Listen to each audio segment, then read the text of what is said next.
अस्सलाम वालेकुम, मैं हूं अब्दुल बासित और आप देख रहे हैं हमारा यूट्यूब चैनल अबी खान केमिस्ट्री। उम्मीद है आप सब लोग खैरियत से होंगे, खुश भी होंगे। और इससे पहले आपको याद होगा कि आ, हम स्टेशोमेट्री जो है वो स्टार्ट कर चुके थे और स्टेशोमेट्री में तकरीबन 25 to 26 लेक्चर्स जो हैं वो मैं दे चुका हूँ। और उसमें स्टेशोमेट्री में मेरे ख्याल में कोई भी टॉपिक जो है वो नहीं रह चुका है और सारे टॉपिक्स मैं अपलोड कर चुका हूँ। बिल्कुल पेज नंबर 1 से लेके पेज नंबर लास्ट तक, जो कि 23, 24, 25 नंबर पेज हैं, वहाँ तक मैं अपलोड वीडियोज़ जो हैं वो अपलोड कर चुका हूँ।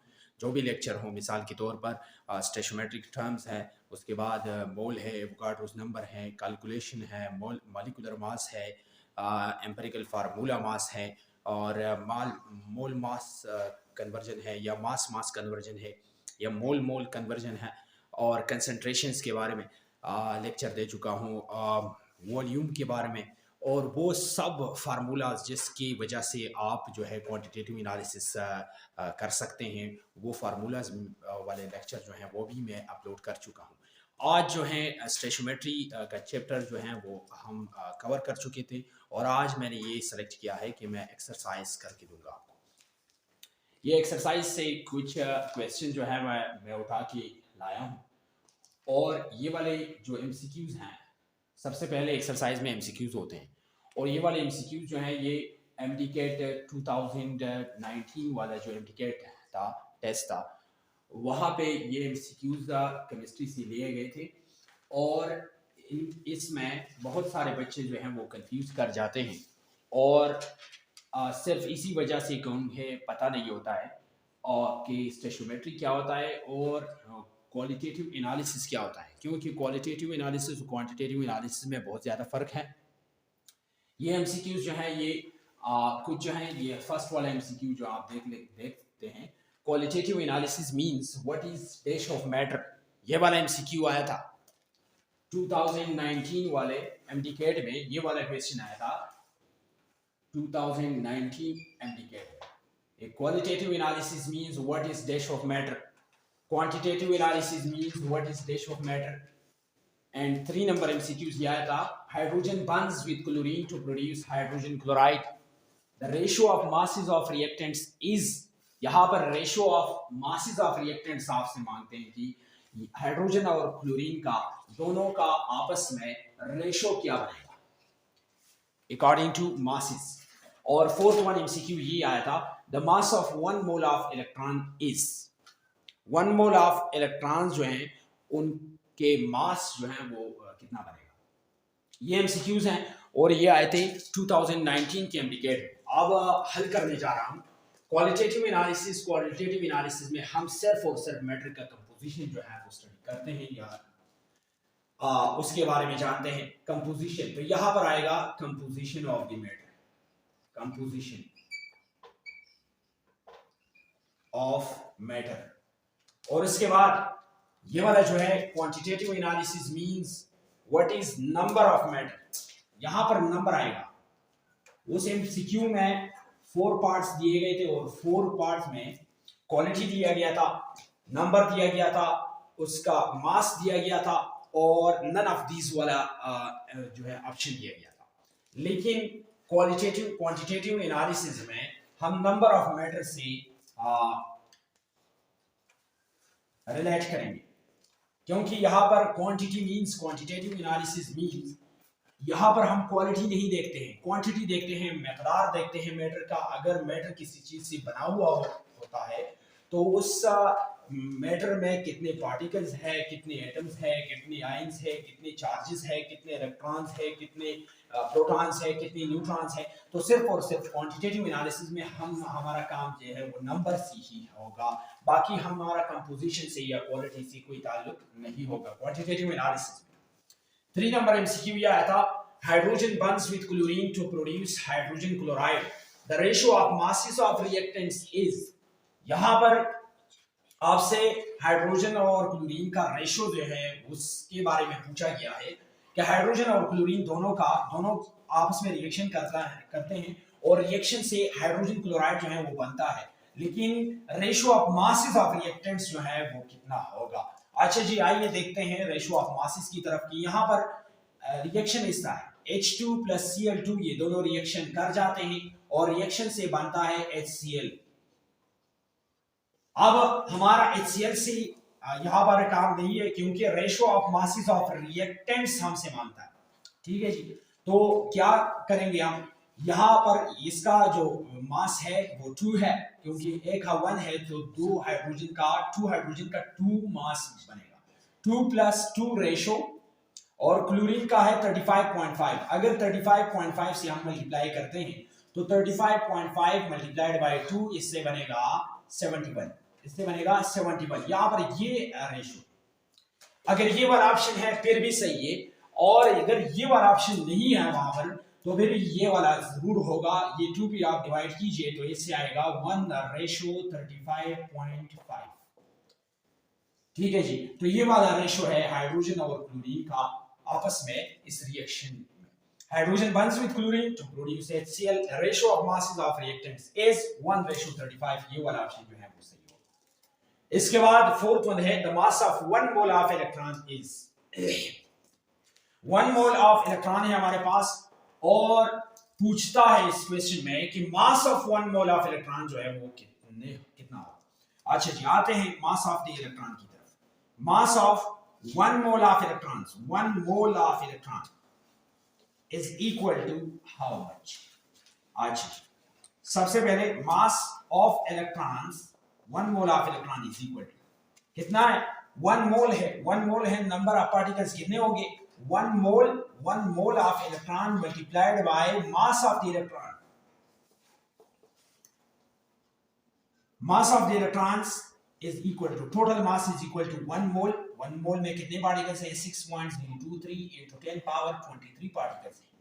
ठीक है जी, मतलब 1 मोल में कितने इलेक्ट्रॉन्स होंगे, 6.023 into 10 power 23 इलेक्ट्रॉन्स होंगे, और इसको हम मल्टीप्लाई करेंगे मास ऑफ द इलेक्ट्रॉन से। मास ऑफ द इलेक्ट्रॉन है 9.11 into 10 power -31 kg।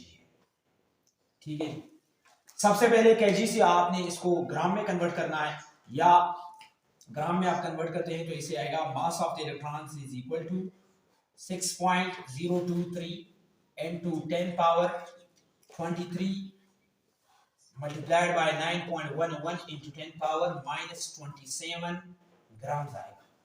ये ग्राम्स में कन्वर्ट हो गया।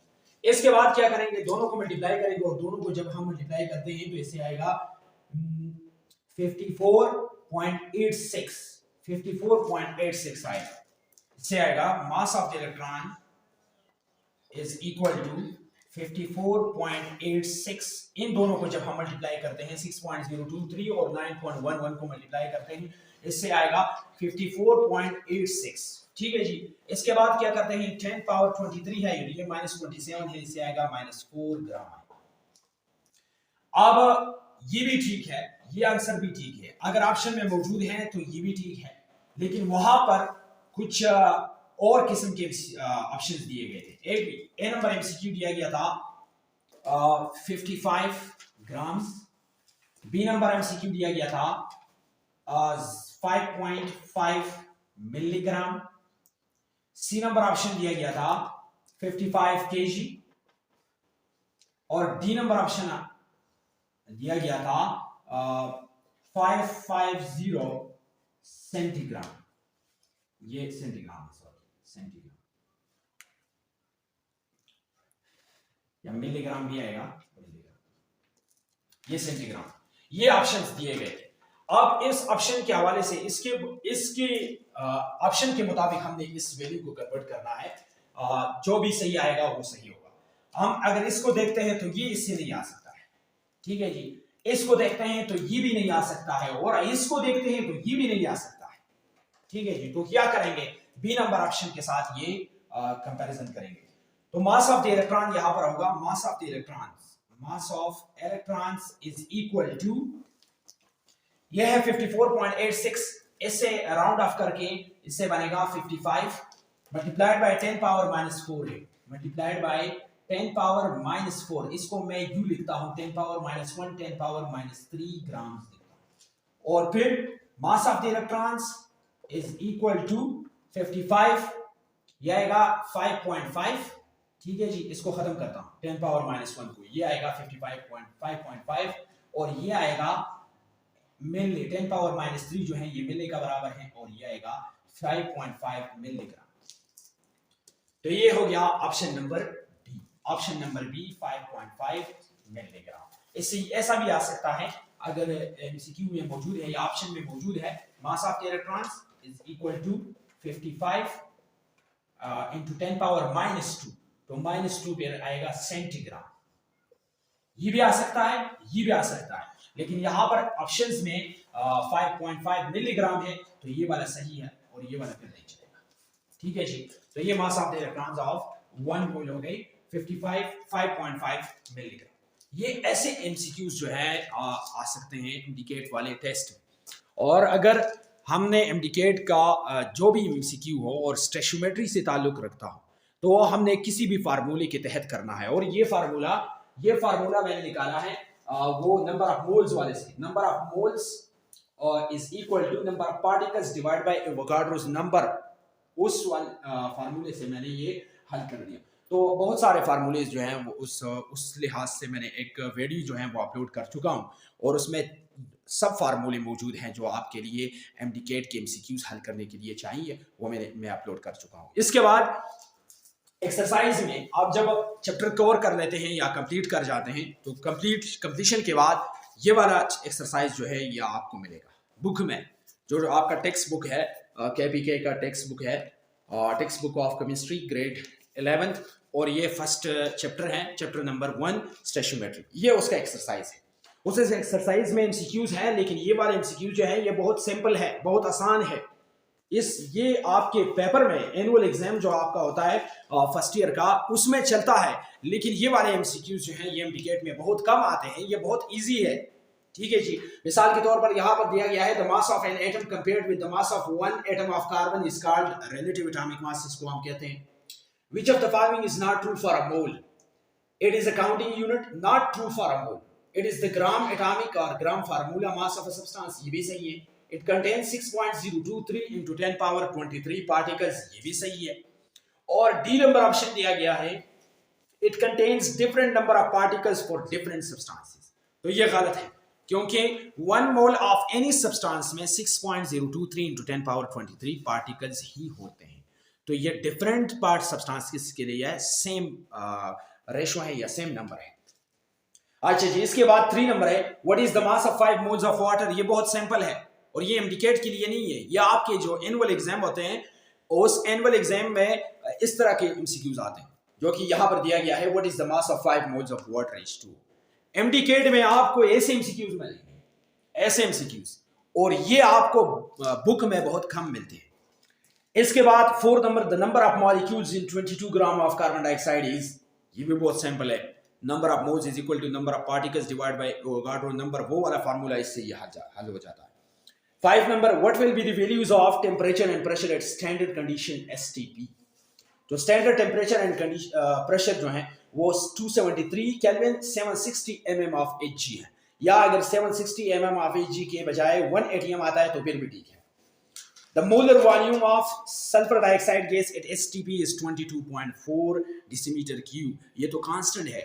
मोलर वॉल्यूम हर एक गैस के लिए अगर हम 1 मोल में उसे लेते हैं तो 1 मोल का जो मोलर वॉल्यूम है वो है 22.4 डिसीमीटर क्यूब, या 22,400 सेंटीमीटर क्यूब है। तो ये कांस्टेंट वैल्यू है। इसके बाद the percentage of Ca in calcium carbonate, ये परसेंटेज कंपोजिशन है। ये वाला लेक्चर जो है वो मैं अपलोड कर चुका।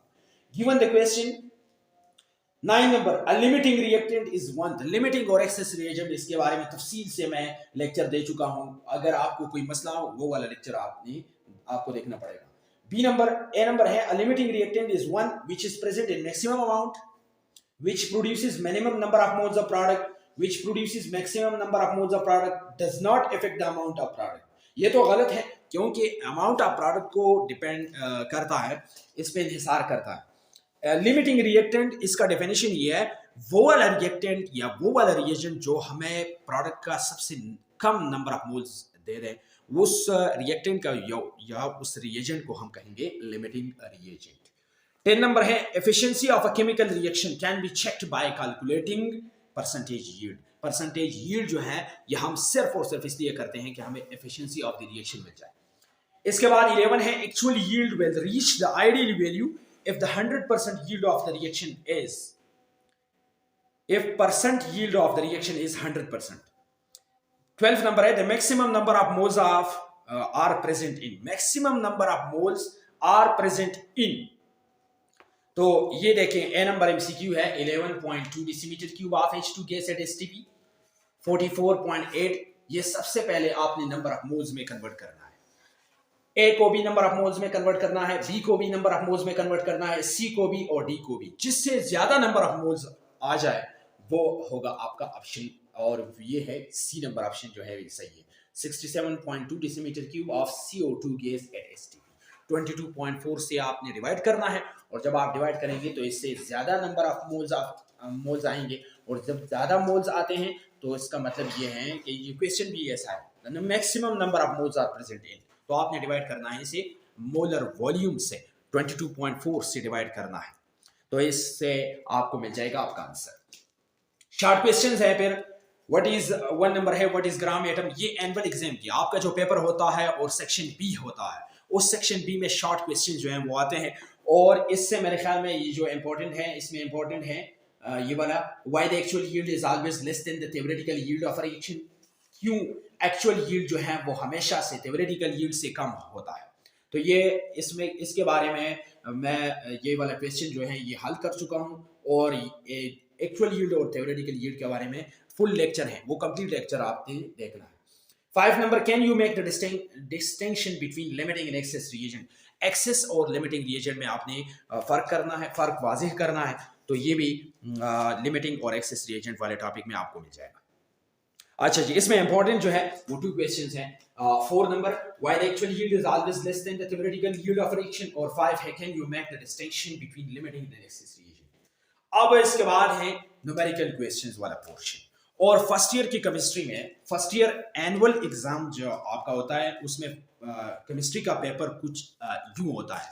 सेक्शन बी में सिर्फ और सिर्फ शॉर्ट क्वेश्चंस होते हैं, और सेक्शन सी में आपको न्यूमेरिकल्स आएंगे।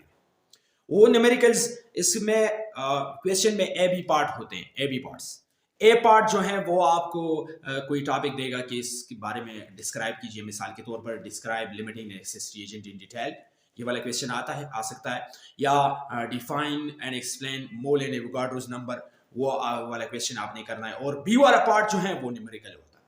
वो न्यूमेरिकल जो है वो सिर्फ और सिर्फ स्टेशियोमेट्री से नहीं लेते हैं, वो न्यूमेरिकल्स कहीं से भी आ सकते हैं, लेकिन ये इस चैप्टर में तकरीबन 2 या 1 न्यूमेरिकल जो है वो लाजिमी तौर पर इस चैप्टर से दिया जाता है। तो इसमें बहुत सारे न्यूमेरिकल्स हैं, डिस्क्रिप्टिव क्वेश्चंस भी हैं और न्यूमेरिकल्स भी हैं। ये न्यूमेरिकल्स मैं लेक्चर के साथ साथ टॉपिक के साथ साथ मैं न्यूमेरिकल्स भी हल कर चुका हूँ। आपको कोई भी मसला हो आपने सही तरीके से चैप्टर नंबर 1 जो है इसके बारे में जितनी भी लेक्चर्स है आपने सही तरीके से देखना है। फर्स्ट नंबर है the mass of 5 moles of an element X is 60 gram. Calculate the molar mass of this element also named element. यहाँ पर मोल्स आपको दिए गए हैं, मास भी मौजूद है, तो मॉलिक्यूलर मास आप कैसे कैलकुलेट नहीं कर सकते, क्योंकि फार्मूला आपके पास है number of moles is equal to mass divided by molecular mass या मोलर मास।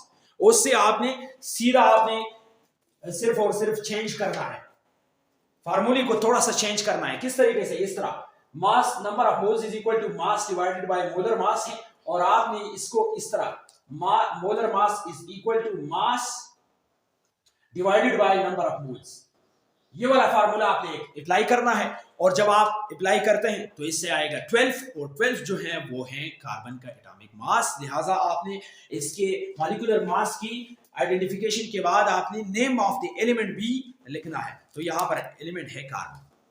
फिर 2 नंबर है कैलकुलेट द मॉलिक्यूलर और formula masses of the following compounds. इसके बारे में आपने मोलर मास वाला लेक्चर देखना है। एटॉमिक मास सबके दिए गए हैं।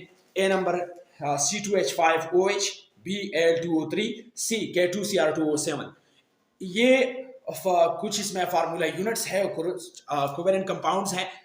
ठीक है जी। तो आपने तरीकाकार मॉलिक्यूलर मास या फार्मूला मास की आइडेंटिफिकेशन के लिए या कैलकुलेशन के लिए जो तरीका इस्तेमाल होता है या तरीका आप यूज़ करते हैं वो सेम है। सिर्फ आयनिक कंपाउंड्स के लिए हम लिखते हैं ये फार्मूला मास है, और कोवेलेंट कंपाउंड के लिए यह टर्म यूज होता है मोलर मास या मॉलिक्यूलर वेट वाला टर्म यूज होता है। अच्छा जी, फिर इसके बाद आता है 3, calculate the mass in grams. अब आपने मास नंबर ऑफ मोल्स आपको दिए गए हैं। ए नंबर है 7.75 moles of Al2O3, 15 moles of H2SO4, 1.0 into 10 power 25 molecules of H2O। ये मोल्स आपने डायरेक्ट ही कन्वर्ट करना है ग्राम्स में, मास में। आपने मास कैलकुलेट करना है इन सब्सटेंसेस की। तो कैसे? Number of moles is equal to mass divided by molar mass. ये वाला फार्मूला आपने यूज करना है। इस फार्मूले से आपको मिल जाएगा मास वाला जो फैक्टर है वो मिल जाएगा, और वहीं से आपने मास जो है आसानी से आप कैलकुलेट कर सकते हैं। इसके बाद 4 नंबर है how many moles are present in each of the following samples. अब आपको मासेस दिए गए हैं। मासेस ए नंबर है 30 gram of magnesium sulphide, C B number है 75 ग्राम ऑफ कैल्शियम, सी है 8.85 gram of carbon dioxide, D है 40 decimetre cube of oxygen O2 gas at STB, E number है 7.5 into 10 power 20 molecules of C6H6, और F number है 40 gram of NaCl।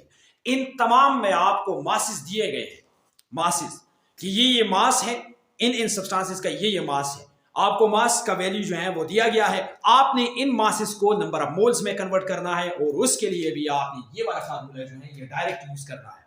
मास के बजाय आपने value put करना है। मोलर मास हर कंपाउंड का आपने कैलकुलेट करना है। इससे डिवाइड करने के बाद आपको नंबर ऑफ मोल्स जो है वो वाला वैल्यू मिल जाएगा। अच्छा जी, इसके बाद 5 calculate the mass of magnesium metal required to consume 2560 gram of carbon dioxide in the reaction.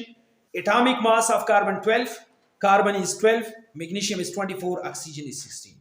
अब ये वाला न्यूमेरिकल है। आपने मास कैलकुलेट करना है मैग्नीशियम मेटल का। रिक्वायर्ड आपने क्या करना है? आपने कैलकुलेट करना है 2560 ग्राम ऑफ कार्बन डाइऑक्साइड। ये मास दिया गया है कार्बन डाइऑक्साइड का, 2560 ग्राम ऑफ कार्बन डाइऑक्साइड है, और इस मास से इस रिएक्शन के मुताबिक आपने मैग्नीशियम मेटल का मास जो है कि ये कितना कंज्यूम होगा मैग्नीशियम मेटल, ठीक है जी, या रिक्वायर्ड होगा इतने मास ऑफ कार्बन डाइऑक्साइड के लिए, 2560 ग्राम ऑफ कार्बन डाइऑक्साइड के लिए आपको कितना मैग्नीशियम मेटल का मास चाहिए। तो ये आपने इस रिएक्शन से कैलकुलेट करना है।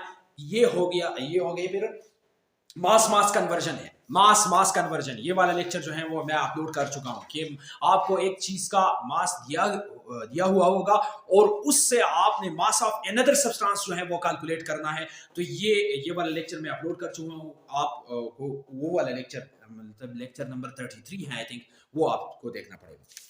फिर है इसके बाद डिस्क्रिप्टिव क्वेश्चंस हैं, उसमें भी यही ये जो बास क्वेश्चन इसमें होंगे मोल कन्वर्जन, बाज मोल मास कन्वर्जन, मास कन्वर्जन वाले न्यूमेरिकल्स जो हैं वो भी इसमें शामिल हैं।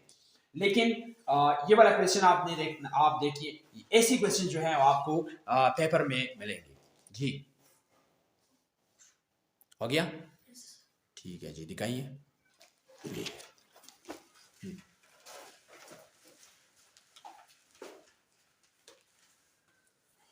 119 plus 57 21 176 डिवाइड बाय 21। अच्छा जी, ठीक है।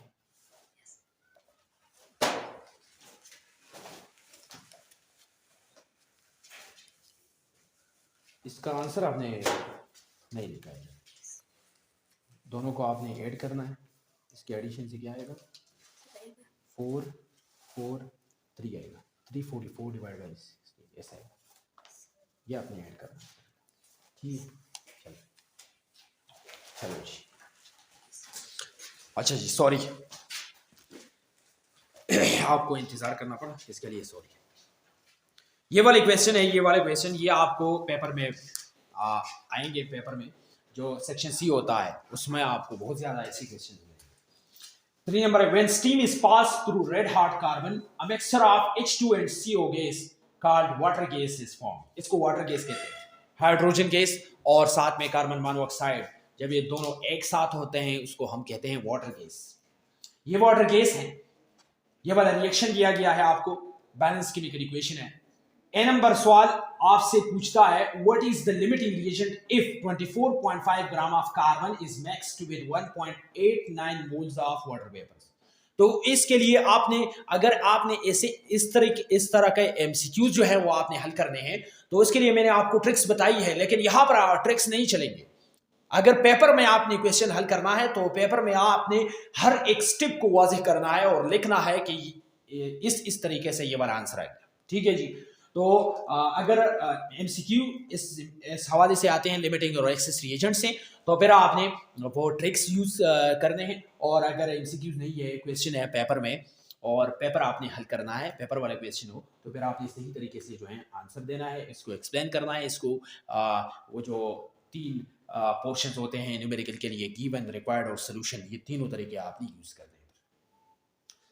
If 24.5 gram of carbon dioxide is mixed with 1.89 moles of water vapors, यहां पर मास ऑफ कार्बन दिया गया है कि 124.5 ग्राम ऑफ कार्बन है और ये मिक्स हो जाता है 1.89 मोल्स ऑफ वाटर वेपर से, तो इन दोनों में से लिमिटिंग रिएजेंट जो है वो हमारा कौन सा होगा।